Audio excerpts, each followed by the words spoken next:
Les flux financiers illégaux font perdre au Gabon au moins une douzaine de milliards de francs CFA par an. C'est ce que mentionne le rapport de la 16e commission du groupe d'action contre le blanchiment d'argent en Afrique centrale, GABAC, en réunion du 31 mars 2022 au 1er avril.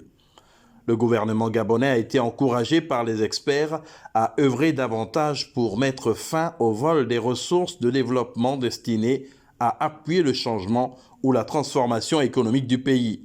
Rappelons que selon les Nations Unies, les flux financiers illégaux se définissent comme des capitaux gagnés, transférés ou utilisés illégalement. Ils sont issus de 4 catégories d'activités génératrices de revenus: activités fiscales et commerciales, corruption, marchés illégaux, activités criminelles et trafics divers.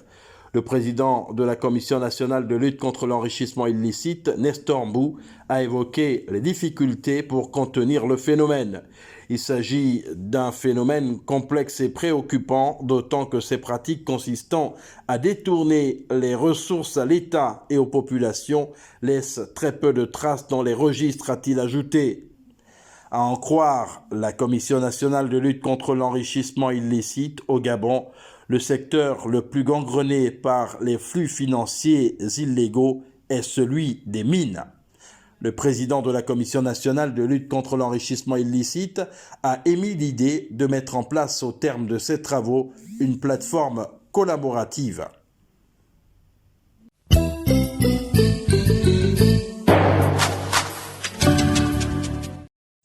L'ONG Brain Forest, en collaboration avec l'association française Noé et l'entreprise Olam, a organisé une journée porte ouverte sous le thème « Mobilisation des petits producteurs villageois de la province du Wellington dans la culture du cacao sous ombrage ».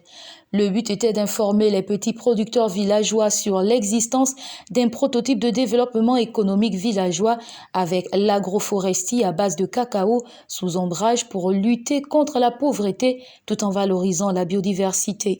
En effet, le producteur villageois du chef-lieu du Wellington a été édifié sur le projet cacao sous ombrage comme développement économique zéro déforestation pour les communautés du Gabon. Les participants à cette journée portes ouvertes ont été informés sur les causes et les conséquences de la déforestation, l'importance de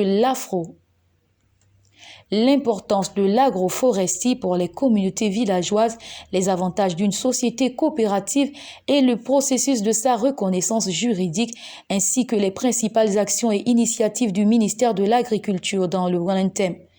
Rappelons que cette journée porte ouverte a été le moyen de redynamiser les secteurs agricoles qui ont rencontré des difficultés telles la filière du cacao.